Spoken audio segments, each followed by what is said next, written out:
राधा माधव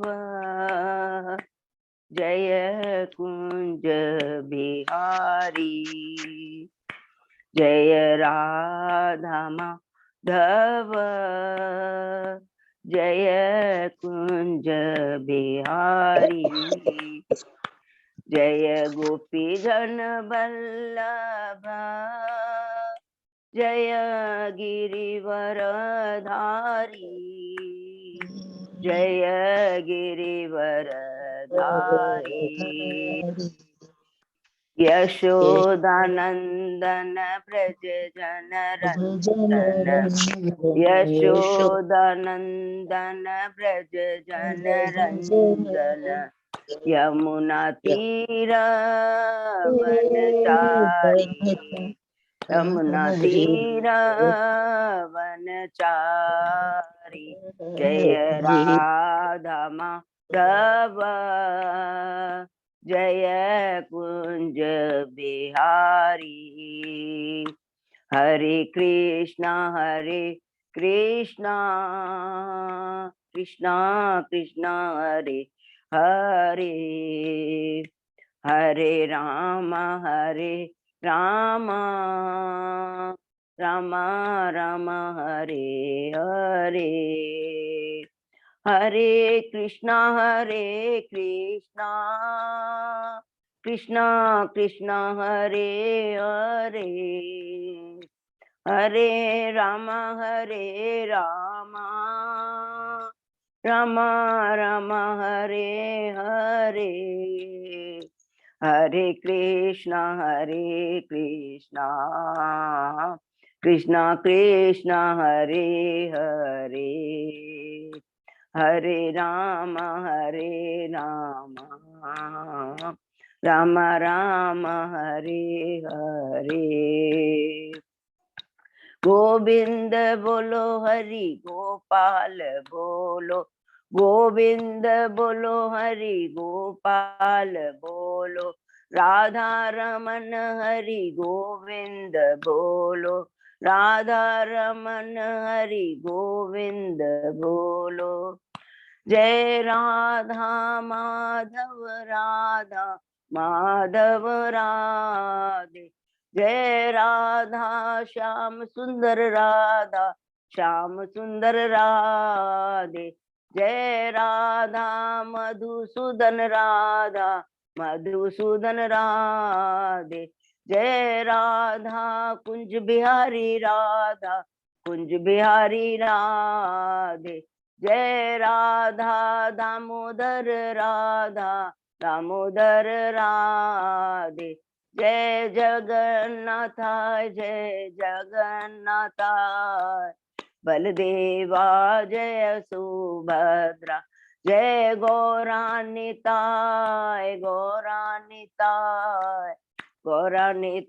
जय गौरानिताय, जय जय गुरुदेव,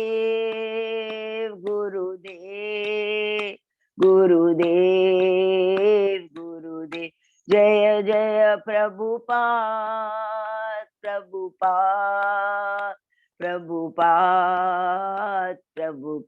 नित्य गौर हरि बोल,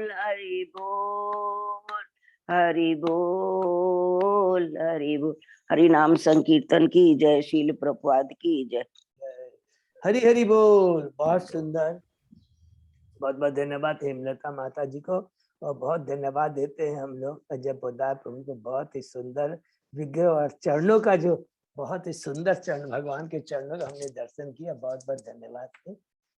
और अब हम लोग मंगलाचरण करते हैं। ओम अज्ञान तिमिरांधस्य ज्ञानांजन शलाकया चक्षुरुन्मीलितं येन तस्मै श्री गुरुवे नमः। श्री चैतन्य मनोभीष्टं स्थापितं येन भूतले स्वयं रूप कदा मह्यं ददाति स्वपदान्तिकं। वन्देऽहं श्री गुरु श्री युगपथ कमलं श्री गुरु वैष्णवांच च श्री रूपं साग्रजातं सहगना रघुनाथं वितं तं सजीवं स्वाद्वैतं सावभूतं परिजं सहितं कृष्ण चैतन्य देवं श्री राधा कृष्ण पादान सहगना ललिता श्री विशाखा वितांत च। नमः ओम विष्णुपादाय कृष्ण पृष्ठाय भूतले श्रीमते भक्ति वेदांत स्वामिनि इति नामने। नमस्ते सरस्वती देवे गौरवाणी प्रचारिणे निर्विशेषा शून्यवादी पाश्चात्य देश तारिणे। वाञ्छा कल्पतरुभ्यश्च कृपा सिन्धुभ्येव च पतितानां पावनेभ्यो वैष्णवेभ्यो नमो नमः। नमो महावदान्याय कृष्ण प्रेम पदायते कृष्णाय कृष्ण चैतन्य नामने गौरत्विषे नमः। हे कृष्ण करुणा सिंधु दीन बंधु जगतपते गोपेश गोपिका कांत राधा कांत नमस्तुते। तप्त कांचन गौरांगी राधे वृंदावनेश्वरी विश्वभानुसुते देवी प्रणमामि हरिप्रिये। नीलांचल निवासाय नित्याय परमात्मने बलभद्र सुभद्रायां जगन्नाथाय ते नमः। जय श्री कृष्ण चैतन्य प्रभु नित्यानंद श्री अद्वैत गदाधर श्रीवासादि गौर भक्तवृंद। मुखम करोति वाचालम पंगु लंघे गिरिम यत्कृपातम हम वंदे श्री गुरु मदीनतारिणम परमानंद माधवम श्री चैतन्य ईश्वरम। हरे कृष्ण कृष्ण कृष्ण हरे हरे हरे राम राम राम हरे। श्री श्री मंगलाचरण की जय, शिला प्रभुपाद की जय। हरे कृष्णा। आज के श्रीमद् भागवतम चर्चा में, कथा में, अध्ययन में सभी भक्तों का हार्दिक स्वागत है। मैं सभी भक्तों के चरणों में अपना दंडवत प्रणाम करता हूँ। हम लोग बहुत ही भाग्यशाली, परम भाग्यशाली हैं कि भगवान श्री कृष्ण गुरु आचार्य साधु सीनियर डिवोटेज की कृपा से हम सब भक्त लोग मिल करके श्रीमद् भागवतम की चर्चा कर रहे हैं, अध्ययन कर रहे हैं। अभी हम लोग कैंटो 3 के 10वें अध्याय में कल से हम लोगों ने प्रवेश किया है, जिसका शीर्षक है सृष्टि के विभाग। उसके पहले हमने 9 अध्याय कंप्लीट किए, 9 चैप्टर कंप्लीट किए। हाँ बिल्कुल। तो एक एक कर करके जस्ट संक्षिप्त उसका हम लोग रिकलेक्ट करेंगे कि क्या क्या हमने डिस्कस किया। पहला अध्याय जिसका शीर्षक है विदुर महाराज के प्रश्न है, क्योंकि वो प्रश्न जो है उद्धव जी से है, जो वो जब अपनी यात्रा करते हुए जब हस्तिनापुर को छोड़कर चले जाते हैं, यात्रा में चले जाते हैं, यात्रा करते करते वो जब यमुना नदी के पास में पहुंचते हैं तो वहां पर उद्धव जी से मिलते हैं और भगवान के भक्त मथुरा, वृंदावन और द्वारका की लीलाओं के बारे में, उनके बारे में पूछते हैं। दूसरे अध्याय में प्रवेश करते हैं भगवान का स्मरण, जिसके अंदर में उद्धव जी विदुर जी के द्वारा पूछे गए प्रश्न का उत्तर देते हैं। क्योंकि वो भगवान से रिलेटेड होते हैं, दिव्य होते हैं। उद्धव जी आध्यात्मिक स्तर पर पहुंच जाते हैं, लेकिन धीरे धीरे नॉर्म स्तर पे आकर के एक एक उनके प्रश्नों का उत्तर देते हैं कि वृंदावन में भगवान श्री कृष्ण कैसे अलग अलग लीलाएं की। तीसरे अध्याय में प्रवेश करते हैं, जिसमें शीर्षक है वृंदावन के बाहर की लीलाओं का वर्णन। इसके अंदर में उद्धव जी विदुर जी को भगवान ने जो वृंदावन के बाहर में जो लीलाएं की थी उसका डिटेल में वर्णन बताते हैं। कंस का वध से लेकर के भगवान ने इस धरा से किस प्रकार पलायन की अपनी सारी लीला समाप्त करने के बाद में, अर्थात द्वारका में यदुवंशियों को किस प्रकार उन्होंने वापस उनके अलग अलग धाम में भेजा। जो स्वर्गलोक से आए थे स्वर्गलोक से, और जो गोलोक वैकुंठ लोक से आए थे उनको वहां पर पलायन करके स्वयं चले आते हैं सरस्वती नदी के तट के ऊपर में। अध्याय 4 जिसका शीर्षक है विदुर जी का मैत्रेय मुनि के पास में जाना। और इसके अंदर में हमने पढ़ा किस प्रकार भगवान श्री कृष्ण उद्धव जी को देख के प्रसन्न हो जाते हैं और कहते हैं, उद्धव तुमने मेरी संगति की इच्छा व्यक्त की थी, उसको आज मैं पूरा कर रहा हूँ। दूसरा इंपॉर्टेंट बताया कि मैं तुम्हें वो दिव्य ज्ञान दूंगा जो भगवत गीता में मैंने अर्जुन को नहीं दिया। तीसरा चीज उन्होंने बताया कि ये जो मैं तुम्हें ज्ञान दे रहा हूँ इसका तुम्हें प्रचार करना है। ये बहुत इंपॉर्टेंट है। देखिए हर जगह भगवान श्री कृष्ण से ये चला आ रहा है कि प्रचार कार्य बहुत जरूरी है। जीव का सबसे इंपॉर्टेंट है आचार और प्रचार। ये उद्धव, ये तुम बद्रिकाश्रम में जाकर कर करके तुम यहाँ के जो ऋषि मुनि है जिनके पास में अभी तक नहीं पहुंच पाया, अपने इस धरा पे जब आया था लीलाएं की लेकिन नहीं पहुंच पाया। भगवान तो कहीं भी पहुंच सकते हैं, क्योंकि भगवान तो ये कार्य किसको देना चाहते थे, उद्धव जी को ये श्रेय प्रदान करना चाहते हैं। तो उद्धव जी क्या बताते हैं ये सारी बातें विदुर जी को, और कहते हैं कि मैं भगवान श्री कृष्ण का अकेलापन महसूस कर रहा हूँ। विदुर जी कहते हैं, हे उद्धव जी मुझे आप दिव्य ज्ञान प्रदान कीजिए। मैंने उनको अपना गुरु बनाना चाहते हैं, लेकिन कहते शिक्षा गुरु, लेकिन कहते हैं उद्धव जी नहीं, अंदर में सोचते हैं ये तो हमारे नियम के विरुद्ध हो जाएगा, और कहते कि नहीं विदुर जी, मैत्री मुनि जो कि गंगा नदी के तट पर हरिद्वार में, वहां जाइए और वहां से वही दिव्य ज्ञान प्रदान कर सकते हैं, क्योंकि जो मैं ज्ञान जिस समय भगवान से सुन रहा था वहां पर मैत्री मुनि भी उपस्थित थे। इस प्रकार हम 5वें अध्याय में प्रवेश करते हैं, जिसमें विदुर जी का मैत्री मुनि से वार्ता, और जिसमें विदुर जी बहुत ही सुंदर प्रश्न करते हैं। पहला ही प्रश्न दूसरे श्लोक के अंदर में 5वें अध्याय में, कि जीव भौतिक जगत में भौतिक चीजों के प्रति आसक्त होता है, भौतिक प्रयास के माध्यम से सुखी होना चाहता है, लेकिन कष्ट ही कष्ट पाता है। मुझे दिव्य ज्ञान, भगवान की दिव्य लीलाओं के बारे में बताइए। फिर कहते हैं स्पेशली मुझे भगवान की सृष्टि पालन संहार के बारे में बताइए। मैत्री मुनि जी प्रसन्न हो जाते हैं, उनको ग्लोरिफिकेशन करते हैं कि तुम तो महान भक्त हो, तुम स्वयं यमराज हो, स्वयं तो व्यास देव के पुत्र हो। कहकर कहते हैं तुमने जो जो मुझसे प्रश्न किया मैं उसका उत्तर तुम्हें दूंगा। पहले बताया कि भगवान सृष्टि के पहले विद्यमान थे अपने आध्यात्मिक जगत में। दूसरा बताया कि जीव भगवान ये भौतिक सृष्टि क्यों करते हैं, और फिर तीसरा एक एक कर करके इस सृष्टि के बारे में बताना शुरू करते हैं और 23 तत्वों के बारे में बताते हैं। फिर लास्ट में कहते हैं कि जो सेंस देवता, जो कि मिथ्या अहंकार की जो ज्ञान शक्ति से सत्वगुण का जब प्रभाव होता है, तब जो 10 सेंस देवता वो भगवान से प्रार्थना करते हैं कि ये 23 एलिमेंट आपने जो क्रिएट किए हैं, ये बिना आपकी आदेश के, डायरेक्शन के, आपकी शक्ति के बिना कार्य नहीं कर सकते हैं, तो सारा आपको करना है भगवान। इस प्रकार हम लोग 5वें अध्याय में समाप्त करके 6वें अध्याय में प्रवेश करते हैं, विश्व रूप की सृष्टि, जिसमें भगवान देवताओं की प्रार्थना को सुन करके अपनी विभस्त शक्ति, काल शक्ति को बेचते हैं और विश्व रूप का तैयार होता है, विराट रूप तैयार होता है। और जिसमें 3 भुवन के बारे में बताया और वर्णाश्रम धर्म के बारे में पूरा हमने डिटेल में पढ़ा। अंत में मैत्री मुनि कहते हैं भगवान का जो ये विराट रूप है, इसकी जो शक्ति है, इसको नापना हम बद्ध जीवों के लिए, मेरी माने किसी बद्ध जीवों के लिए उसकी कैपेसिटी के बाहर है। और इस प्रकार का भगवान को ग्लोरिफिकेशन करते हैं। और यहीं पर सर्ग के बारे में जो हमने डिटेल में पढ़ा, और उसके बाद में हम लोग 7वें अध्याय में प्रवेश करते हैं कि अब सर्ग के बारे में प्रश्न करने के बाद में बारी आएगी विसर्ग की, ब्रह्मा जी की। लेकिन उसके बीच में 7वें अध्याय में विदुर जी मैत्री मुनि से बहुत तत्व ज्ञान, बहुत विशेष प्रश्न करते हैं। कहते हैं कि ईश्वर तत्व, जीव तत्व के बारे में बताइए। हमने बहुत डिटेल में पढ़ा कि ईश्वर कौन है, जीव कौन है, ईश्वर क्या भौतिक अपनी जो ये भौतिक जगत प्रकट करते अपनी बहिरंगा शक्ति से, तो क्या भगवान प्रभावित होते हैं? तो जीव जो है भगवान का ही अंश है और परमात्मा साथ में रहते, फिर वो किस प्रकार भौतिक जगत से प्रभावित होता है? उत्तर में मैत्री मुनि कहते हैं, मैत्री मुनि कहते हैं भगवान शक्तिमान है, तो कभी भी शक्तियां शक्तिमान को प्रभावित नहीं कर सकती, ये सबसे इंपॉर्टेंट चीज है।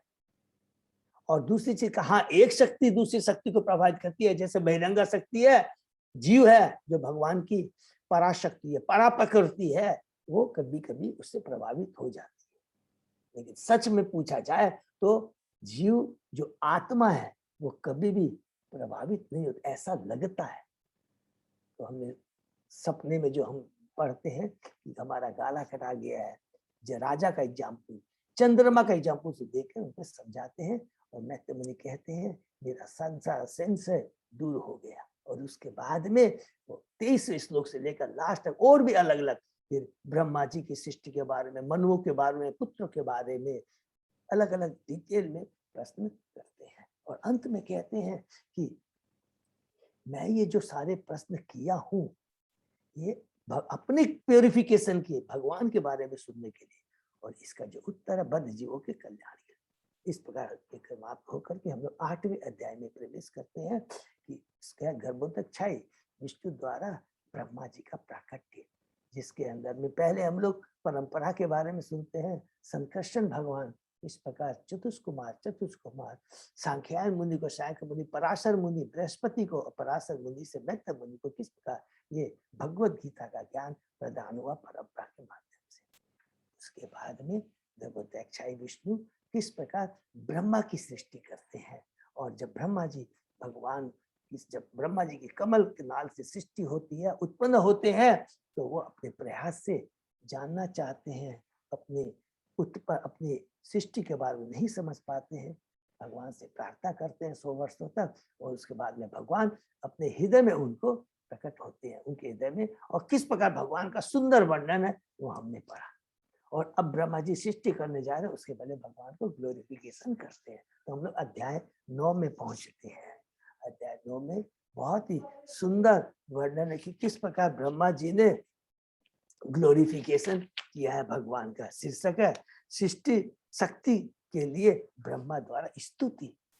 बहुत सुंदर स्तुति है। भगवान आप जो वास्तव में जानने की जो चीज है केवल आप ही है, और आप ही सभी अवतारों के अवतार है। गर्भ सारे जितने भी अवतार आते हैं इन्हीं से आते हैं। और भगवान के साकार रूप की प्रार्थना करता हूँ, क्योंकि वास्तव में भगवान निराकार नहीं है, भगवान साकार है। तो जीवों के बारे में बताते हैं कि जीव किस प्रकार इस भौतिक जगत में कष्ट पाता है। क्रोध, भूख, प्यास से हमेशा वो पीड़ित रहता है, सकाम कम करता है, सफल नहीं होता है। तो रजोगुण के प्रभाव से कार्य करता है, सफल नहीं होता है, क्रोध आता है।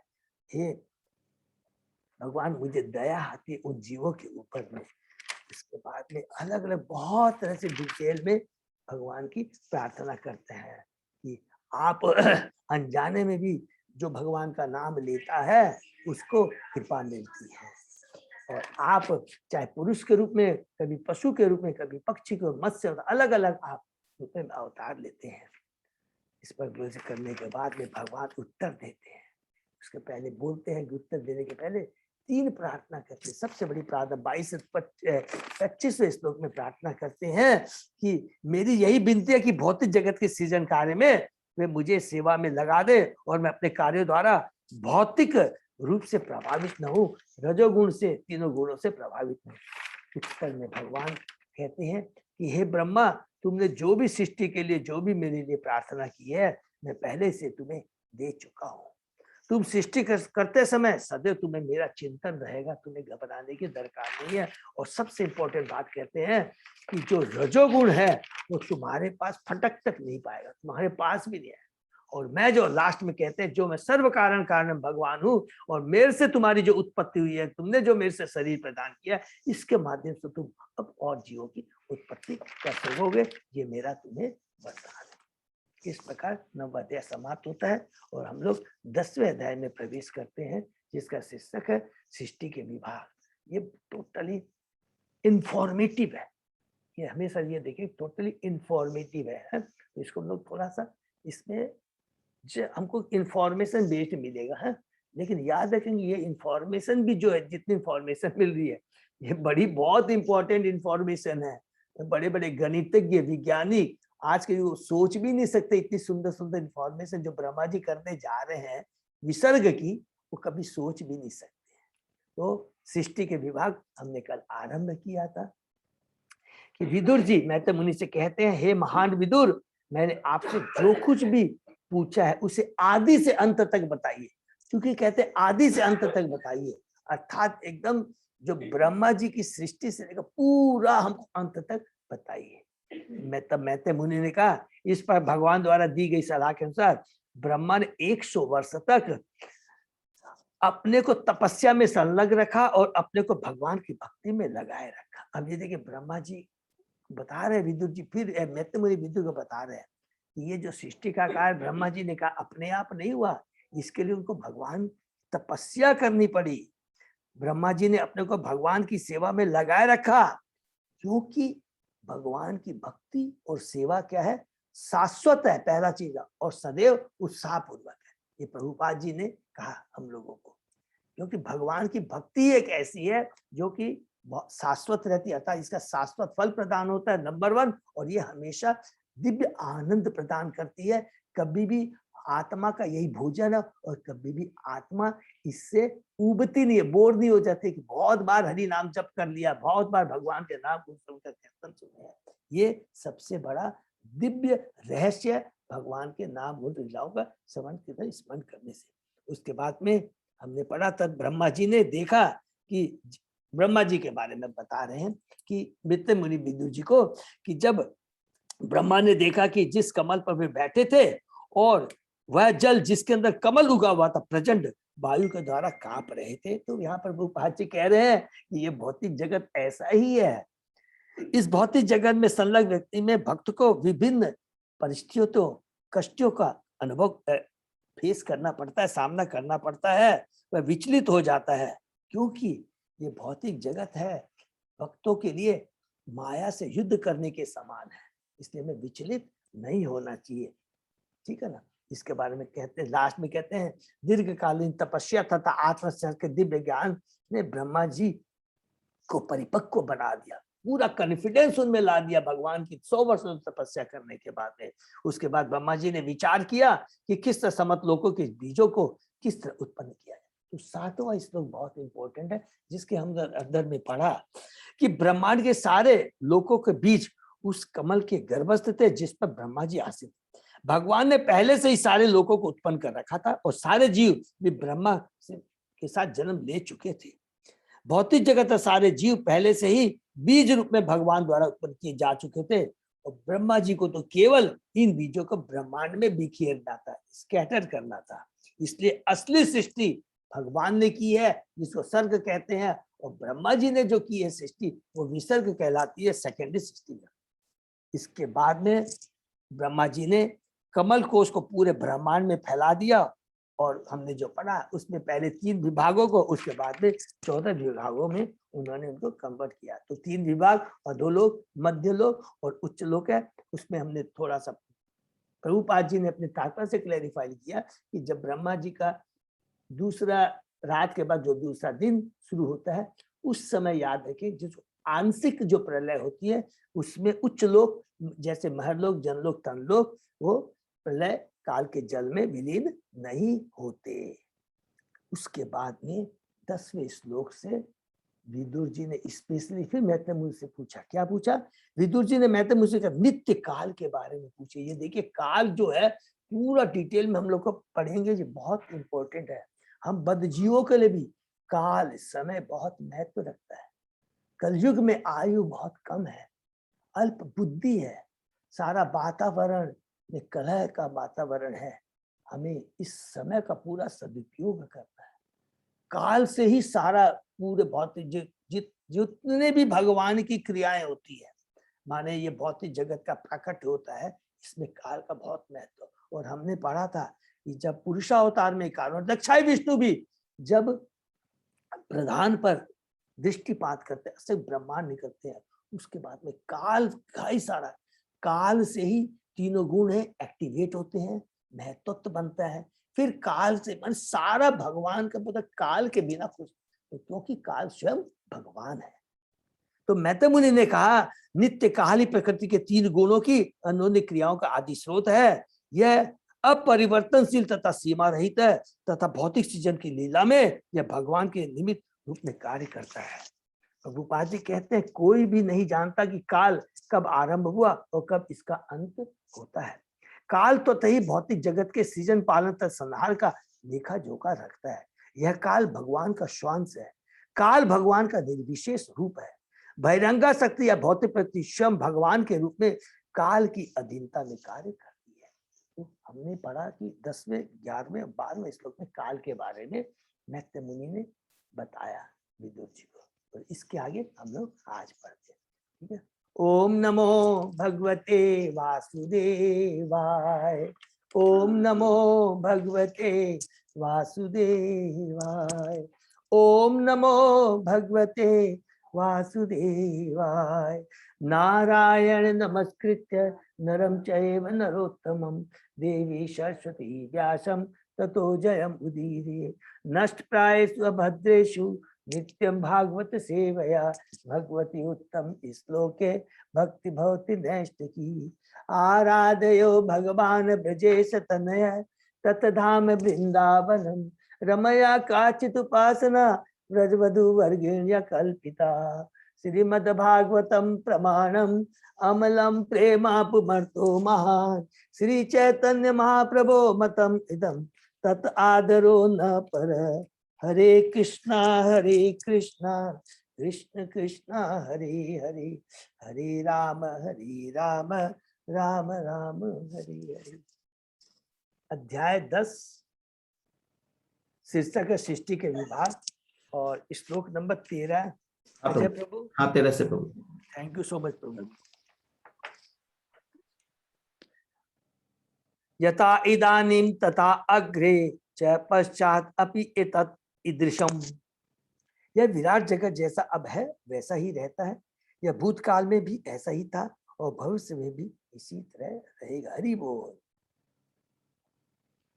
जैसा कि भगवत गीता में कहा गया है, भूत ग्राम इमं कितस नम अवश्यम प्रकृति वर्षा, भौतिक जगत के शाश्वत प्राकट्य पालन तथा संहार के लिए व्यवस्थित कार्यक्रम जिस तरह यह अभी उत्पन्न किया गया है और बाद में नष्ट कर दिया जाएगा, उसी तरह यह भूतकाल में था और कालक्रम में पुनः सृजित, पालित और विनष्ट होगा। अतः काल के क्रमबद्ध कार्यकलाप स्थायी और शाश्वत हरि बोल, और इन्हें मिथ्या नहीं कहा जाता।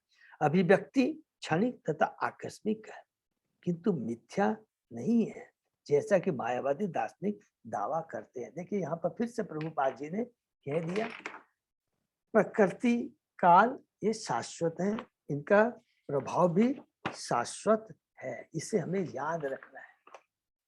हाँ, इस काल के प्रभाव से, बहिरंग भगवान की बहिरंग शक्ति के प्रभाव से ये जो भौतिक जगत की सृष्टि होती है ये क्षणिक है किंतु मिथ्या नहीं है, जैसा कि मायावादी कहते हैं ब्रह्म सत्य जगत मिथ्या। ये बार बार प्रभुपाद जी जहां भी मौका मिलता है प्रभुपाद जी हमारे जो कंफ्यूजन है उसको दूर करते हैं, हम लोग भ्रमित नहीं हो जाए, ठीक है ना। और लेकिन भगवान का धाम जो है वो शाश्वत है, वो कोई काल से प्रभावित नहीं होता, वो हमेशा शाश्वत रहता है। भगवान शाश्वत रूप में वहां विराजमान रहते हैं, वहां भगवान अपने शाश्वत और पार्षदों के संग में सदैव लीला में आनंद का अनुभव करते रहते हैं, ठीक है ना। नेक्स्ट, सर्गो नव विधय तस्य प्राकृतो व्याकृत तु यह काल द्रव्य गुणे अस्य त्रिविध प्रति संक्रमम। उस एक सृष्टि के अतिरिक्त जो गुणों की अन्योन्य क्रियाओं के फलस्वरूप स्वाभाविक रूप से घटित होती है, 9 प्रकार की अन्य सृष्टियां भी हैं। नित्य काल, भौतिक तत्वों तथा मनुष्य के काल के गुण के कारण प्रलय 3 प्रकार का है। ये देखिए हर जगह ब्रह्मा जी की जब सृष्टि होती है, जब ब्रह्मा जी आंशिक सृष्टि होती है, जब पूर्ण सृष्टि होती है, सब में अलग अलग किस तरह की क्रियाएं होती हैं, अलग अलग किसका नाम है। जैसे कि हम लोग प्रलय काल के अभी पढ़े थे कि कैंटो, अभी पढ़े नहीं है सॉरी, हमने डिस्कस किया था कैंटो 12 में 4 तरह की प्रलय होते हैं, तो बहुत डिटेल में वरना हम लोग अलग से फिर से बार बार पढ़ेंगे, बहुत डिटेल में बहुत अच्छे से वर्णन है। लेकिन यहाँ पर किस तरह प्रभुपाद जी बोलते हैं वो इसका क्या मतलब है हम लोग तात्पर्य से समझते हैं। नित्यबद्ध सृजन तथा संहार परम इच्छा के रूप में होते हैं, बिल्कुल सही है। भौतिक तत्वों की अन्योन्य क्रियाओं से अन्य सृष्टियां भी होती है जो ब्रह्मा की बुद्धि के द्वारा घटित होती है, बाद में इनकी विशद व्याख्या की जाएगी। संप्रति केवल प्रारंभिक सूचना दी गई है। 3 प्रकार के प्रलय के कारण, संपूर्ण ब्रह्मांड के प्रलय के निर्धारित काल के कारण, अनंत के मुख से निकलने वाली अग्नि के कारण तथा मनुष्य के गुणात्मक कार्य कारणों के फल। संपूर्ण ब्रह्मांड के प्रलय के निर्धारित काल के, संपूर्ण ब्रह्मांड के निर्धारित काल के कारण ये प्रलय, फिर अनंत के मुख से निकलने वाली अग्नि के कारण तथा मनुष्य के गुणात्मक कार्य कारणों, ये 3 तरह की। और वहां पर हम लोग ने पढ़ा था प्राकृतिक क्या क्या था, प्राकृतिक, वैवित्तिक, और तीसरा क्या था प्रभु, नित्य, और चौथा जो भी है 4 तरह की है। एक है प्राकृतिक है जो कि जब पूरा ब्रह्मा जी के 100 वर्ष कंप्लीट हो जाते हैं तब होते हैं, उसको प्राकृतिक कहते हैं। आंशिक जो हमने बताया था जब ब्रह्मा जी का 1 दिन खत्म होता है, और एक हमने बताया था कि एवरी डे एक एक चीज में क्या होता है, उसका क्षय होता है। हमारे शरीर का ले लीजिए, कोई भी वस्तु को ले, फूल को ले लीजिए, फल को ले लीजिए। और एक बताया था वो बहुत डीप बताया था कि जब हम भौतिक हमारा परिवर्तन होता है, हमारी चेतना में परिवर्तन होता है, जब हम इस शरीर को त्याग कर करके, इस भौतिक चीजों के प्रति आसक्ति को त्याग करके आध्यात्मिक में चले, अर्थात उसका क्षय माने उसका पतन होता है, माने हमारी जो आसक्ति है भौतिक चीज वो खत्म होता है, वो है। इस तरह की 4 के बारे में हम डीप में पढ़ेंगे कैंटो 12, ठीक है ना। नेक्स्ट, आद्य तु महत सर्ग गुण वैश्यम आत्मनः, द्वितीय तु अहम यत्र द्रव्य ज्ञान क्रियोदय। 9 सृष्टियों में से पहली सृष्टि महत तत्व सृष्टि यानी कि भौतिक घटों की समग्र है, जिसमें परमेश्वर की उपस्थिति के कारण गुणों में परिवर्तन क्रिया होती है। एक एक चीज हमने पूरा पढ़ रखा है, जस्ट हम रिपीट करेंगे। सबसे पहले प्रधान है, उसमें जब उस समय क्या है, 3 गुण, सब नोट भी कर सकते हैं, याद रहेगा। रजोगुण, तमोगुण, सतोगुण इनएक्टिव रहते हैं, लेकिन जब काल के द्वारा ये 3 गुण एक्टिव होते हैं तो प्रधान से क्या उत्पन्न होता है, महत्त्व की उत्पत्ति होती है। सिंपल चीज है, जिसमें के कारण गुणों की प्रस्तुति क्या होती है।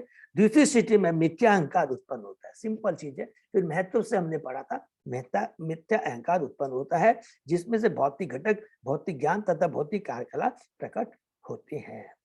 3 पढ़ा था कि जब मिथ्या अहंकार सत्वगुण में होता है, रजोगुण में होता है, तमोगुण में होता है। हम लोग पहले डिस्कस कर लेते, फटाफट पढ़ेंगे तो पूरा कंसेप्ट क्लियर रहेगा।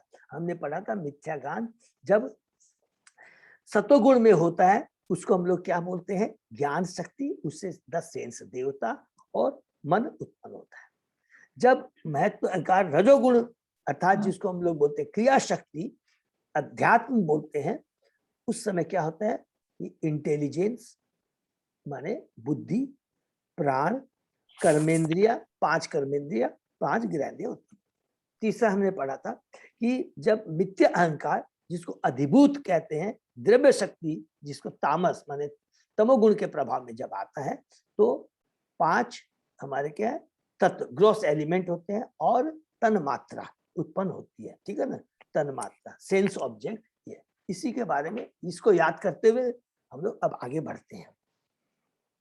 भौतिक सृष्टि के लिए भगवान ने जो पहला उपवास होता है वह महत्व कहलाता है। भौतिक गुणों की अन्योन्य क्रिया मिथ्या स्वरूप का कारण है, या कि इस भाव का कि जीव भौतिक तत्वों से बना है। हरि बोल। यह मिथ्या अहंकार आत्मा के साथ शरीर तथा मन की पहचान करने का कारण है। हमने पढ़ा था कि जब आत्मा अपनी पहचान किससे करता है, मन से करता है, अपनी पहचान इस भौतिक शरीर से करता है, ठीक है ना। भौतिक संसाधन तथा कार्य करने की क्षमता एवं ज्ञान की उत्पत्ति सृष्टि के दूसरे चरण में होती है, यानी महत्त्व के बाद। ज्ञान सूचक है इंद्रियों का, जो ज्ञान में इंद्रियों के अधिष्ठाता देव की साधन है। कर्म के अंतर्गत कर्मेंद्रियों तथा उनके अधिष्ठाता देव आते हैं। ये सब द्वितीय सृष्टि में उत्पन्न होते हैं मिथ्या अहंकार के बाद अलग अलग। नेक्स्ट, भूत सर्ग तृतीय तु तत्मात्र द्रव्य शक्तिमान, चतुर्थ इंद्रिय सर्गो यह तु ज्ञान क्रिया आत्मक। इंद्रिय विषयों का सृजन तृतीय सृष्टि में होता है और इनमें तत्व उत्पन्न होते हैं। चौथी सृष्टि ज्ञान तथा कार्य तथा क्रिया शक्ति का सृजन। सब देखिए प्लीज ध्यान रखेंगे, ज्ञान और क्रिया शक्ति जो जो अलग अलग हमने जो पढ़ा है, क्रिया शक्ति, ज्ञान शक्ति, द्रव्य शक्ति से क्या क्या। वैकारिको देव सर्गो पंचमो यतमयम मन, षष्ठ तु तमस सर्गो यह तु अबुद्धिकृत प्रभु। 5वीं सृष्टि सतोगुण की अन्योन्य क्रिया द्वारा बने अधिष्ठिता देव की है, जिसका सार समार मन है, ठीक है ना। माने जब फॉल्स ईगो सतोगुण के संपर्क में आता है, जिसको हम लोग अधिदेव अर्थात उसमें क्या है, मन और देवता उत्पन्न होते हैं, जिसके स्वामी मूर्ख की तरह, अच्छा जिसका साथ समार है। 6ठी सृष्टि जीव के अज्ञान पूर्वक अंधकार की है, जिसके स्वामी मूर्ख की तरह कार्य करता है, तमोगुण का। तो तमोगुण में जब क्या होता है, अज्ञानता है, उसके बारे में बता रहे। उच्च लोक के देवता देव कहलाते हैं, क्योंकि वे सब भगवान। देखिए इसके अंदर में 1 2 3 4 5 इसमें हम लोग कंफ्यूजन में, बेसिक जो चीज हमने पढ़ रखा है सब चीज को अलग अलग नाम दे रखा है, इसलिए हम लोग को कंफ्यूज बिल्कुल नहीं होना है। उच्च लोक के देवता देव कहलाते हैं क्योंकि वे सब भगवान विष्णु के भक्त हैं। विष्णु भक्त स्मृतो देव आसुर तद्वि पर्ययः, विष्णु के सारे भक्त देव हैं जबकि अन्य सारे असुर हैं। यह देव तथा असुरों का विभाजन है। देखो ये बहुत सुंदर बात यहाँ लिखा है। सेम चीज हम लोग गीता में जब 16वें अध्याय में पढ़ेंगे, जो अभी हम लोग भक्ति विष क्लास में कर रहे हैं, आसुरी असुर और आसुरी गुण है, उसी में कह रहे हैं कि जो भगवान से संबंधित है वो सुर है और जो भगवान से संबंधित नहीं है वो असुर है। माने बिना भगवान से जुड़े यदि हम कोई भी कार्य करते हैं वो आसुरी कार्य कहलाएगा, अशुभ कार्य कहलाएगा। क्यों कहलाएगा? क्योंकि ये कार्य हमें भगवत बंधन से छुटकारा नहीं दिला सकते हैं। बाहरी दृष्टि से बहुत दिखाई दे रहा है, वे बहुत पूरा परोपकार का काम कर रहे हैं, I am very qualified, intelligent, सब कुछ कार्य कर रहा हूँ, कोई गलत कार्य नहीं। तो भगवान की भक्ति की डेफिनेशन में अच्छा और बुरा क्या कार्य है वो अलग है। जो भगवान से संबंधित है वो शुभ कार्य है, जो भगवान से संबंधित नहीं है वो अशुभ कार्य है। अगर आपसे कोई प्रश्न पूछता है ऐसा आप क्यों बोलते हैं, तो उसका हम जवाब देंगे। वो शुभ कार्य जिसको आप शुभ कार्य कहते हो कि परोपकार है, अगर वो भगवान से संबंधित नहीं है तो उसका जो फल है आपको इस भौतिक जगत में ही आके भोगना पड़ेगा। और जबकि भगवान कहते हैं ये भौतिक जगत दुखालय है। बुद्धिमान आदमी तो वो है, वो कार्य करे कि इस भौतिक जगत से कैसे निकला जाए, वही शुभ कार्य है। ठीक है ना? जबकि अन्य सारे असुर हैं। यह देवों तथा असुरों का विभाजन है। देव भौतिक प्रकृति में सत्वगुणी होते हैं जबकि असुर रजो तथा तमोगुणी होते हैं। अर्थात जो भी रजोगुण में जितने भी हम कार्य करते हैं, दिखने में बहुत अच्छा है, परोपकार का कार्य सब भी जो आता है रजोगुण के प्रभाव में। देखिए सत्वगुण का थोड़ा सा रहता है हिस्सा, लेकिन मेजर रजोगुण का प्रभाव रहता है। देवताओं या अधिष्ठाता देवताओं को भौतिक जगत के विभिन्न कार्यों की विभागीय व्यवस्था सौंपी हुई है। उदाहरण, हमारी इंद्रियों में से एक इंद्रिय आंख प्रकाश द्वारा नियंत्रित है। यह प्रकाश सूर्य की किरणों द्वारा वितरित होता है और उनके अधिष्ठाता देवा सूर्य है। मैंने सूर्य का क्या कार्य है इसके बारे में बताया। इसी तरह मन चंद्रमा द्वारा नियंत्रित होता है। अन्य सारी इंद्रिया, कर्मेंद्रिय तथा ज्ञानेन्द्रिया विभिन्न देवताओं द्वारा नियंत्रित की जाती है। सबको याद है ना कि अजय प्रभु ने चार्ट कितना सुंदर किया था, 10 शेष देवता की अलग अलग देवताओं से ग्रॉस और सूक्ष्म जो हमारे ये एलिमेंट माने उत्पन्न होते हैं, हाथ पांव सूंघने की शक्ति, ये सब है सेंस, सूक्ष्म और स्थूल। अन्य सारी इंद्रिया, कर्मेंद्रिय तथा ज्ञानेंद्रिय विभिन्न देवताओं ने नियुक्ति की जाती। देवतागण भौतिक मामलों की अवस्था में भगवान के सहायता, देखिए इसको भी अंडरलाइन करिए, देवतागण केवल भौतिक मामलों की अवस्था में भगवान के सहायक है। वो हमें आध्यात्मिक भौतिक जगत से छुटकारा नहीं दिला सकते। भौतिक जगत में हमको जो सुविधा है, हमको जो आवश्यकता है, और उस आवश्यकता के माध्यम से हम भगवान की भक्ति कर सके, वो चीज देवता देते हैं हमको। लेकिन देवता हमें भौतिक जगत से छुटकारा नहीं दिला सकते क्योंकि स्वयं उनका भौतिक शरीर होता है, ये याद रखिए। देवताओं की सृष्टि के बाद सारे जीव अज्ञान के अंधकार से प्रच्छन्न रहते हैं। भौतिक जगत का प्रत्येक जीव भौतिक प्रकृति के संसाधनों पर प्रभुत्व जताने की अपनी प्रवृत्ति से बद्ध है, यही अज्ञानता है। यद्यपि जीव भौतिक जगत का स्वामी नहीं है, किंतु वह अज्ञानता से, रजोगुण के प्रभाव से, तमोगुण के प्रभाव से भौतिक वस्तु के स्वामी होने की मिथ्या भावना से बद्ध है। यही मूर्खता पूरे यहाँ लिखा है ना, मूर्ख की तरह कार्य करता है। देखिए ये बहुत सूक्ष्म ज्ञान है। कभी भी सुनने में लगेगा कैसे प्रभु पाजी बोल रहे हैं कि मूर्खता की तरह कार्य करता है। बिल्कुल सही बात है। अगर मेरा कोई कार्य केवल इस भौतिक जगत में रहने के लिए है, हमको लग रहा है कि ये बहुत अच्छा कार्य कर रहे हैं, लेकिन अगर वो भगवान से नहीं जुड़ा है, अगर भौतिक जगत से छुटकारा पाने के लिए नहीं है, तो वो मूर्खतापूर्ण ही कार्य है। भगवान की अविद्या नामक शक्ति बद्धजीव को मोहग्रस्त बनाने वाली भौतिक प्रवृत्ति अविद्या कहलाती है, किंतु भगवत भक्ति में लगे हुए भक्तों के लिए यह शक्ति विद्या अर्थात शुद्ध ज्ञान बन जाती है। इसकी पुष्टि भगवत गीता में हुए। भगवान की शक्ति महामाया से योग माया में रूपांतरित हो जाती है। माने महामाया वो जो भौतिक जगत बहिरंगा शक्ति है, महामाया जीव को, चेतना को प्रक्षालित करती है। योग माया उस महामाया, वो जो प्रक्षाल है, जो माने पर्दा है, माया का जो पर्दा, उसको उखाड़ फेंकती है, ये योग माया का कार्य। वो महामाया उस पर्दे को ढक देती है। ये हमेशा याद है। इसकी पुष्टि भगवान की शक्ति महामाया से योग माया पूर्ण हो जाती है, माने भक्ति के द्वारा, और भक्त के समक्ष अपने असली रूप में प्रकट होती है। अतः भौतिक प्रकृति 3 चरणों में कार्य करती प्रतीत होती है।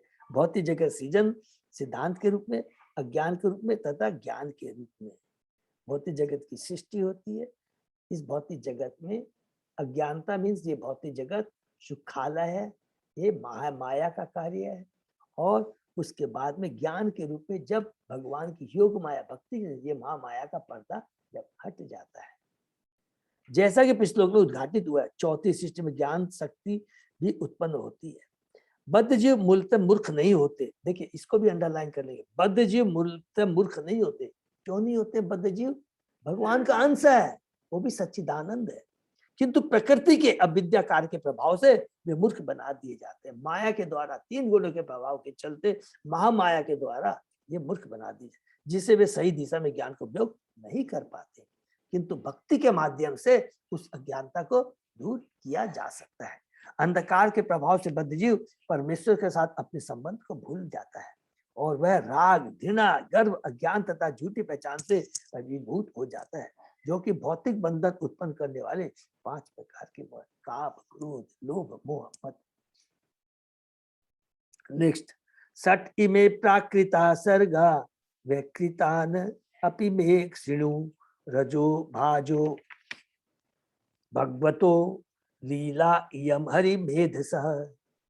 उपर्युक्त समस्त सृष्टियां भगवान की बहिरंगा शक्ति की प्राकृतिक सृष्टि। ये सबको क्लियर है कि जितने भी अभी सृष्टि की बात हुई है, प्रधान, महत्व से मिथ्यांकार, मिथ्यांकार से क्रिया शक्ति, देव शक्ति, ज्ञान शक्ति से जो भी हमने पढ़ा, सारी चीजें फिर से रिपीट कर ले। मन, बुद्धि, 10 सेंस देवता, 10 कर्मेंद्रिया, 5 ग्रॉस एलिमेंट, 5 सूक्ष्म एलिमेंट तन मात्रा, ये सारी चीजें, ये है भगवान की बहिरंगा शक्ति का प्राकट्य है। उपर्युक्त समस्त सृष्टियां भगवान की बहिरंगा शक्ति प्राकृतिक सृष्टियां।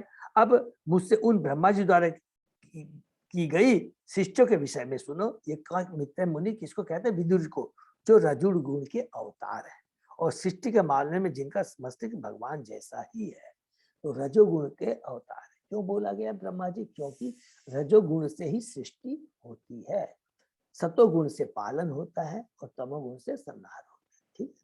नेक्स्ट, सप्तम मुख्य सर्ग तु सठ विध तस्तु साम च यह वनस्पति औषधि लता त्वक सारा विरुद्ध ध्रुमा। तो बहुत है, एक वर्ड को हम लोग समझेंगे। 7वीं सृष्टि अचर प्राणियों की है, जो 6 प्रकार के हैं। फूल रहित, फल वाले वृक्ष, फल पकने तक जीवित रहने वाले पेड़ पौधे, लताएं, नलीदार पौधे, बिना आधार वाली लताएं तथा फल फूल वाले वृक्ष। अर्थात ये अब ये जो सब कुछ समझ में आ गया होगा। पहले वाला को ये जो हमने पढ़ा वो क्या है? सर्ग।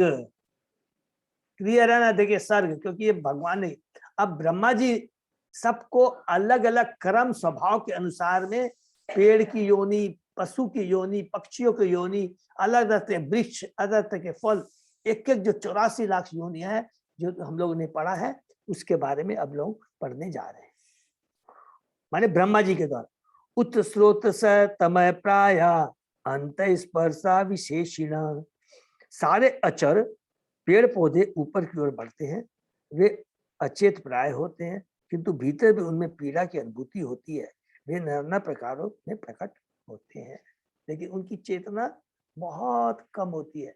हमने पढ़ा है, बड़ा डिस्कस किया था, यहाँ पे नहीं है, कि चेतना एक होती है आच्छादिता, दूसरा सकुचिता और फिर मुकुलिता। और मुकुलिता के अंदर में भी क्या होता है?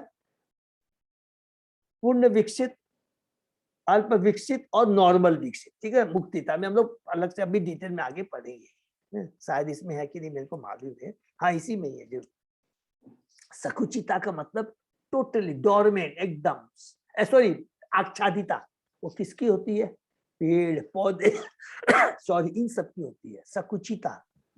पहाड़ का भी होता है, पहाड़ का भी होता है, सब में, बिल्कुल बिल्कुल। पेड़ पौधे, सकुचिता ये किसमें, जानवरों में, पशुओं में होता है। मुकुलिता मनुष्य में होता है। 3 तरह का होता है जो पूर्ण विकसित होती है, जो कि माने किसको बोलते हैं, क्या आचार्य बोलते हैं? जो लोग, आचार्य जो लोग। आचार्य स्वरूप सिद्ध व्यक्ति हो गया। अल्प विकसिता हम जैसे को अपने में डाल सकते हैं, घबराने की बात, इसमें कोई शर्म की बात नहीं है। और केवल मुखिता है, जस्ट सिंपली मनुष्य योनि मिल गई है, लेकिन वो अपना सदुपयोग उसका नहीं करते। उनकी चेतना देखिए, चेतना किसको विकसित किसको बोलेंगे, बहुत खाली पढ़ाई लिखाई कर दिया और बोल दे कि नहीं, ये हमेशा याद रखेंगे कि सही चेतना का सदुपयोग, किस तरह की चेतना, उसके ऊपर कहेंगे पूर्ण मुक्तिता, मुक्लिता और अल्प मुक्लिता, जैसे भी बोलते ये उसके ऊपर निर्भर करती है। हरे कृष्ण प्रभु। हाँ प्रभु। मुकुलित, विकसित, पूर्ण विकसित, ये 3 ही होता है यस मनुष्य प्रभु, मनुष्य में 3 तरह का होता है। यस, और ये जो होती है चेतना, पूर्ण मुकुलिता जो बताया वो होते हैं कि जैसे स्वरूप सिद्ध व्यक्ति होते हैं, आचार्य होते हैं, गुरु महाराज है, ठीक है ना। हरे कृष्णा प्रभु जी। हम आते हैं। यहाँ पर ये बहुत ज्यादा क्लियर हो गया कि मनुष्य की इच्छा शक्ति जो है, अल्प स्वतंत्रता से जो इच्छा शक्ति मिली है, वो कितनी ज्यादा महत्वपूर्ण है। तो अपने लोग को कोई भी तरह की योनि में ले जा सकता है, वो अपने Yes, हाथ है, मतलब अपने लोग हाथ निश्चय में है, कर अपने सकते हैं। हाथ में है। हाँ, हाँ, अल्प स्वतंत्रता और इच्छा सबसे ज्यादा महत्वपूर्ण, अपने किस तरह से यूज कर रहे हैं। यस माता जी, अभी ये पढ़ने में आएगा, आप देखिएगा ये पढ़ने हाँ, में बहुत देखेंगे। क्लियर है, इस जगह में पेड़ भी बहुत क्लियर है प्रभु जी। सोचिए, पेड़ पौधों की योनि ऐसे पढ़ के हाँ, निकल जा रहे हैं, ऐसे ठीक है ज्ञान, बिल्कुल लेकिन सही इसके बात अंदर है। में शिक्षा प्रभु। देखिए, इसलिए ये जो हम पढ़ रहे हैं ना, हाँ भागवतम प्रभु के, जी। एक चीज सब लोग नोट कर लेंगे, भागवतम में फुल स्टॉप कॉमा तक कोई ऐसा नहीं है जो भगवान से संबंधित ना हो। मतलब एक भी शब्द गलत नहीं प्रभु जी। हम लोग ने पहले श्रद्धावान बुक ये सब कृष्ण सेवक कृष्ण साधक जो पढ़ी थी ना, तो वो पढ़ी हुई अब याद आ रहा है। मतलब जैसे सारा चीज क्लियर हो रहा है, एक एक शब्द, एक एक चीज है। ये सब भगवान की सृष्टि के बारे में पढ़ने, ब्रह्मा जी क्या कर रहे हैं, ब्रह्मा जी का भी कार्य इतना इसमें डिटेलिंग है सारा। उसमें शॉर्टकट में हम लोग ने पढ़ा था, ये पूरा यस डिटेल है। डिटेल में है माता जी, बिल्कुल सही बात है। 8वीं सृष्टि, अच्छा सॉरी, श्लोक ही नहीं पढ़ा हम लोग ने। तिरश्याम अष्टम सर्ग शो अष्टाविशत विधो मत अविदो भूरि तमशो ज्ञान ज्ञा हृदि अवेदिन। 8वीं सृष्टि निरंतर जीव योनियों की है और उनकी 28 विभिन्न जातियां हैं। वे सभी अत्यधिक मूर्ख तथा ज्ञानी होती है। वे गंध से अपनी इच्छित वस्तु में जान पाती है, किंतु हृदय में कुछ भी स्मरण रखने में अशक्य होती है। हरि बोल। देखिए, अब हमको समझ में आएगा कि हम लोग कितने भाग्यशाली जीव योनि में, किस तरह की योनि है। क्या लिखा है, अत्यधिक मूर्ख अज्ञानी होती है, वे गंध से अपनी इच्छित वस्तु में जान पाती है, किंतु हृदय में कुछ भी स्मरण रखने में अशक्य होती है। हरि बोल। कुछ भी नहीं होता, बस जस्ट वो जीव है, लिविंग एंटिटी है। वेदों में निरंतर पशुओं के लक्षणों का वर्णन इस प्रकार हुआ है। अथे रसेशाम पशुना असनापि पासे एवाभि विज्ञानम न विज्ञातम वदन्ति न विज्ञातम पश्यन्ति न विदु स्वतनम न लोकालोकावित यद्वा भूरि तमसो बहुरुष घ्राणे जानन्ति हृदय प्रति स्वप्रियम वस्त्वेत विदंती भोजन सया धृत गृहणंती। निरंतर पशुओं को केवल अपनी भूख तथा प्यास का ज्ञान होता है। इसको अंडरलाइन कर लेंगे, जिससे देखिए वी कैन सी कि हम लोग कितने कृपालु, भगवान की कितनी बड़ी कृपा है। निरंतर पशुओं को केवल अपनी भूख तथा प्यास का ज्ञान होता है। उन्हें न तो कोई ज्ञान अर्जित किया होता है, न दृष्टि। उनके व्यवहार में औपचारिकता पर निर्भरता प्रदर्शित नहीं होती। वे अत्यधिक अज्ञानी है। वे अपनी इच्छित वस्तुओं को मात्र गंध से जान सकते हैं और ऐसी बुद्धि से इतना ही समझ सकते हैं कि क्या उपयुक्त है और क्या अनुचित। उनका ज्ञान एकमात्र भोजन करने तथा सोने तक सीमित है। और हमको कितनी बड़ी भगवान की कृपा मिली मनुष्य में। इसलिए सर्वाधिक खूंखार निरंतर पशु यथा बाघ तक को नियमित रूप से भोजन तथा सोने के लिए आवास स्थान देकर पाला जा सकता है। एकमात्र सर्प ऐसे हैं जिन्हें इस तरह से पाला नहीं जा सकता। तो सर्प में क्या स्पेशलिटी किसी को मालूम है? नहीं, मेरे को तो नहीं आइडिया है प्रभु जी। उस पर ना वो विषैला बहुत होता है ना प्रभु जी। अच्छा, जो भी है, तो यहाँ पर प्रभुपाद जी बता रहे हैं, लेकिन बता रहे हैं यहाँ पर कि पशुओं की क्या चेतना होती है, माने संकुचिता, कुछ भी नहीं, केवल उनको सोना और खाना यही है। और उनको कोई ज्ञान नहीं होता है। और इसके चलते जितना भी उनके कर्मों के अनुसार जितने दिन उनको इस योनि में रहना पड़ेगा। एकमात्र मनुष्य ऐसा है जिसको अल्प स्वतंत्रता प्राप्त है, लेकिन चेतना उसकी कितनी डेवलप्ड है, जिसके माध्यम से वो भगवान की भक्ति से जुड़ करके इस भौतिक जगत से छुटकारा पा सकता। अर्थात ये सुअवसर केवल मनुष्य योनि को ही प्राप्त है। गो अजो महिष कृष्ण शुक्रो गवयो रुरु द्विशफा पस्व चम इमे अवि उष्ट्र च सत्तम। हे शुद्धतम विदुर, निम्नतर पशुओं में गाय, बकरी, भैंस, काला बारहसिंगा, बारहसिंगा, शूकर, गवा, हिरण, मेंढा तथा ये सब 2 खुर वाले हैं। खरे अश्वतरो गोर शर्ब चमरी तथा एते च एक सफा छत्त श्रेणु पंच नखान पशु। घोड़ा, खच्चर, गधा, गौर, सर्व, भैंसा तथा जंगली गाय, इन सबों में केवल 1 खुर होता है। अब मुझसे उन पशुओं के बारे में सुनो जिनके 5 नाखून होते हैं। अलग अलग हमने तो पढ़ा ही है ना कि पशुओं में भी कितने लाख, किसी को याद है कितने, 20 लाख है कि 10 लाख है, मैं भूल गया है। 84 लाख है जो डिवीजन है, उसको अलग से फिर से हम लोग देख करके डिस्कस कर लेंगे। एक मेरे ख्याल में 30 लाख है। 30 लाख है क्या? ओके 30 लाख है। देखिए, स्वाश्रिगालो ब्रिके व्याघ्रे मार्जार है शशर सल्लको छिन्न कपि गज कुर्मे गोदा च मकराधय। कुत्ता, सियार, बाघ, लोमड़ी, बिल्ली, खरगोश, सजारू, सिंह, बंदर, हाथी, कछुआ, मगर, गोसाप इत्यादि के पंजों में 5 नाखून होते हैं। वे पंचनख यानी 5 नाखूनों वाले पशु कहलाते हैं। देखिए, हम ये जो पढ़ रहे हैं इसको नॉलेज के हिसाब से आप ठीक है, एक है। दूसरी, अपनी चेतना को और डीप में ले जाइए। ये भगवान की सृष्टि, कर्म, किसके जैसे जैसे कर्म होते हैं, इसे हमने पढ़ा। ये कहां से शुरू किया था कि भगवान सारे जीवों को, माने 84 लाख योनियों को जब सृष्टि करते हैं, उनके कर्म और स्वभाव के अनुसार उसे डाल देते हैं, इम्प्रेग्नेट करते हैं। अब ब्रह्मा जी उसी कर्म स्वभाव के अनुसार में देखिए कैसे कैसे जीवों को उत्पन्न कर रहे हैं। अलग अलग लोकों का वर्णन आएगा। अलग अलग लोकों में एक एक पशुओं में भी कितने करोड़ों, हजार, सॉरी लाखों किस तरह की वेराइटीज है। ये सोचना, ये समझ में हमको, तब हमको क्या फील होगा कि भगवान की सृष्टि और भगवान कितने कृपालु है और सबसे बड़े न्याय करता है। जैसे हम कर्म करेंगे उसी के अनुसार भगवान उसको उसी तरह शरीर प्रदान कर देते हैं। तो ये चेतना से हमें पढ़ना है, तो हमको भगवान की महानता का, ग्लोरिफिकेशन का एहसास होगा, अनुभव होगा। कनक गृद बकशेन भास भल्लुक बरहिन हंस सार चक्राही काक उलुक आदय खगा। कंक, गीद, बगुला, बाज, भाष, भलुक, मोर, हंस, सारस, चक्रवाक, कोवा, उल्लू इत्यादि पक्षी कहलाते हैं। अरवाक श्रोत तू नवम छत एक विद निणाम रजो अधिका कर्म परा दुखे च सुख मानिन। मनुष्य की सृष्टि कर्मानुसार 9वीं है। ये केवल एक ही योनि जाति की है और अपना खाद्य पदार्थ उदर में संचित करते हैं। मानव जाति में रजोगुण प्रधान होता है। ये देखिए, इसको फिर से अंडरलाइन कर लेंगे कि मानव में, मनुष्य में रजोगुण प्रधान होता है और ये रजोगुण ही हमें सारे कार्य को करने के लिए उकसाता है। तो रजोगुण के प्रभाव को दबाना है, नहीं तो तमोगुण में चले जाएंगे और तमोगुण से फिर ये जितना भी हमने पढ़ा है, ये अलग अलग पशु योनि, पेड़ पौधे, उसमें हमको उत्पन्न जन्म लेना पड़ेगा।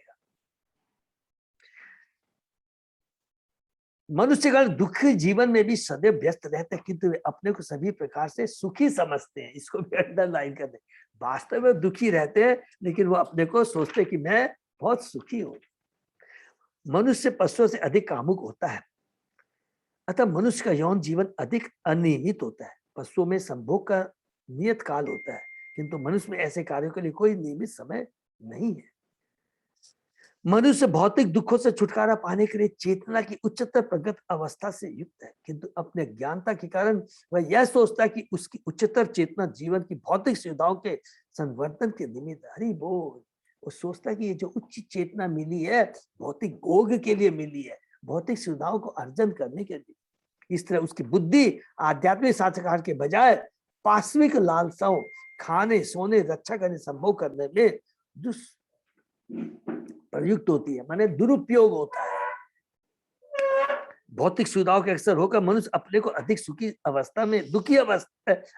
दुखी अवस्था में ले जाता है, किंतु भौतिक शक्ति के द्वारा मोहित किए जाने से वह अपने को सदैव सुखी समझता है, भले ही वह कष्ट में क्यों न घिरा हो। मनुष्य जीवन की ऐसी दुख अवस्था उस प्राकृतिक आरामदेह जीवन से भिन्न है जिसका भोग पशु तक करते। हरि भोग, यहाँ पर एकदम क्लियर कट बता दिया है कि भौतिक भोग के पीछे आसक्ति, लालसा हमारे दुख का कारण है, वो हमें पाशविक कारण है, वो हमारे पशु योनि की तरफ ले जाएगा, अर्थात हमें डाउनफॉल, हमारे को अगला जीवन है वो नीचे की तरफ ले जाएगा। व्यकृतात्रय एव एते देव सर्ग च सतमः वैकारिक तू या प्रोक्त कौमार है तू उभय आत्मक। हे श्रेष्ठ विदुर, ये अंतिम 3 सृष्टियां तथा देवताओं की सृष्टि 10वीं सृष्टि वैकृतिक सृष्टियां हैं जो पूर्व वर्णित प्राकृतिक सृष्टियों से भिन्न है। कुमारों का प्रकट दोनों ही सृष्टियां है। तो यहाँ पर एक चीज हम लोग पढ़ के माने एक्सप्लेन करना भूल गए, प्लीज नोट कर लेंगे। प्राकृतिक का मतलब हो गया सर्ग और वैकृतिक का मतलब हो गया विसर्ग, वैकृतिक माने वैकृतिक जो है सृष्टि वो ब्रह्मा जी द्वारा हुई है और प्राकृतिक जो है वो भगवान के द्वारा है, जो कि पहले इसमें लिख दिया गया। जो भी हम लोग ने अभी पढ़ा ना, मिथ्यांक पहले महतत्व, मिथ्याहंकार, उससे फिर अलग अलग मिथ्या सतोगुण रतोगुण में जो सृष्टि होती है उसको बोलते हैं प्राकृतिक, और ब्रह्मा जी द्वारा जो सृष्टि है दैट इज कॉल्ड वैकृता। इसमें लिखा भी है, तभी मेरे दिमाग में आया। वैकृता मीन्स ब्रह्मा की सृष्टियां है, ट्रांसलेशन में भी जो श्लोक के बाद जो लिखा हुआ है, वैकृता मीन्स ब्रह्मा की सृष्टियां, ठीक है ना, जस्ट फॉर नॉलेज। अजय प्रभु 2 श्लोक हैं, कैन बी फिनिश डू? हाँ प्रभु जी, हो जाएगा, कंप्लीट कर लेते हैं। हाँ तो अच्छा रहेगा। ओके, कुमारों का प्राकृत दोनों की सृष्टि, हरि बोल, माने चतुष कुमार के बारे में बता रहे हैं कि दोनों की सृष्टियां है, क्योंकि इसका बहुत सिंपल है कि चतुष कुमार क्या वह ब्रह्मा जी ने भगवान से प्रार्थना की थी कि, और ये भगवान के प्रथम पुत्र 4 है और भगवान ने सृष्टि करना चाहता, सॉरी ब्रह्मा जी ने सृष्टि करना चाहता, लेकिन उन्होंने मना कर दिया कि नहीं हम लोग तो ब्रह्मचारी ही रहेंगे। तो ब्रह्मा जी को बहुत गुस्सा आया था और उसके बाद में रुद्र फिर शिव की उत्पत्ति, वो बाद में डिटेल में पढ़ेगी, लेकिन उन्होंने भगवान से प्रार्थना की थी, इसलिए इसको क्या बोलते हैं कि भगवान के द्वारा, भगवान की इच्छा के अनुसार, प्रार्थना के द्वारा से ब्रह्मा जी ने इनको उत्पन्न किया, इसलिए ये दोनों में आ गए, वैकृता में भी और प्राकृता में। वेरी सिंपल एकदम, ठीक है ना। देव सर्ग च अष्टविदो विबुधा पितरो असुरा गंधर्व अप्सरस सिद्धा यच्छ रक्षांसी चारणा भूत प्रेत पिशाचा च विद्याधा किन्नर आदय दश एते विदुर आख्याता सर्गा ते विश्वसिक कृता। देवताओं की सृष्टि 8 प्रकार की है। देवता, पितरगण, असुरगण, गंधर्व तथा अप्सराएं, यक्ष तथा राक्षस, सिद्ध, चारण तथा विद्याधर, भूत प्रेत तथा पिशाच, निक्कर, अति मानवी गवे आदि, ये सब ब्रह्मांड के सृष्टा ब्रह्मा द्वारा उत्पन्न है।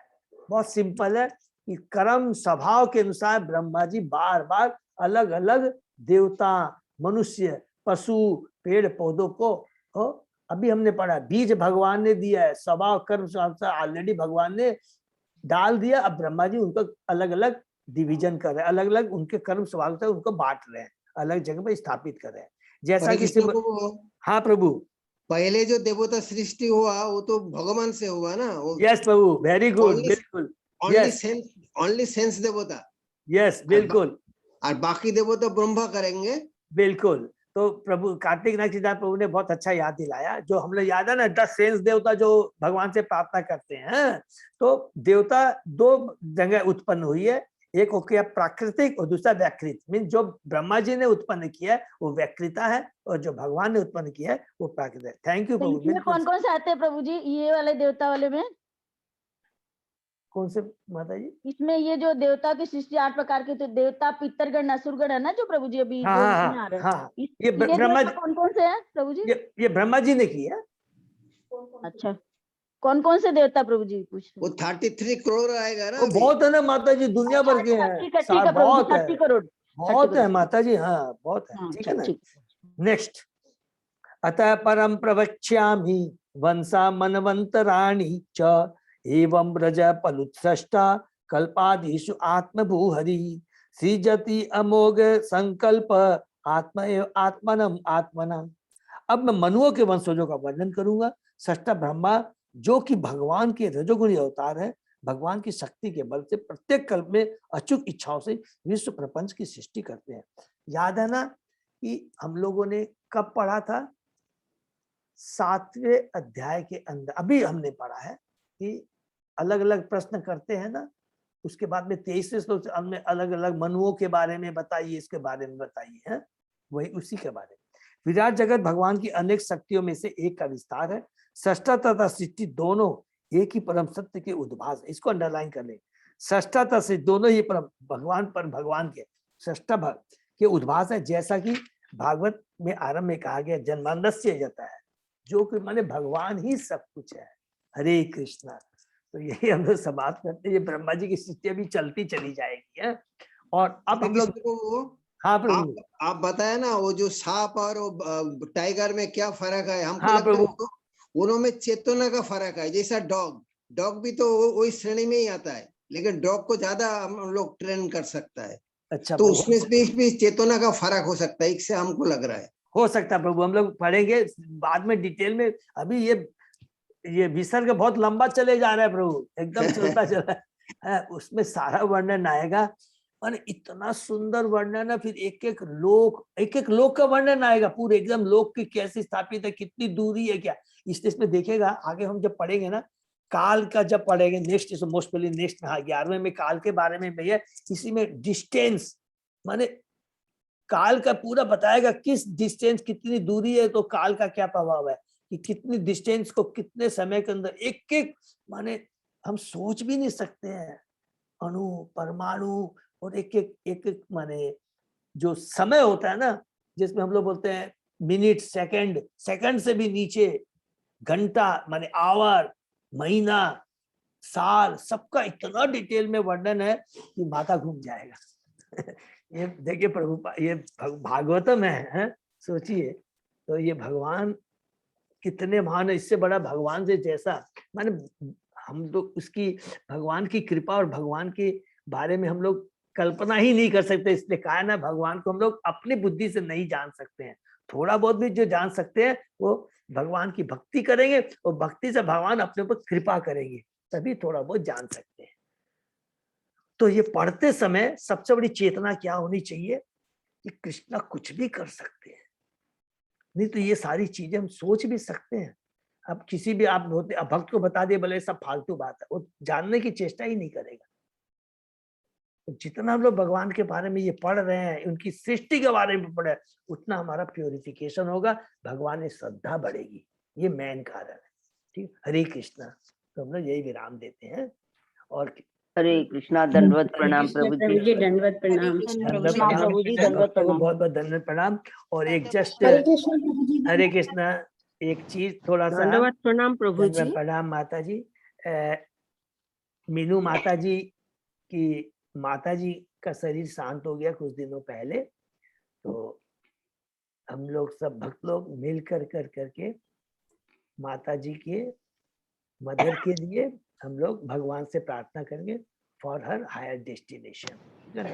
हम लोग अनम्यूट करके एक बार हरे कृष्ण मंत्र का जप करेंगे।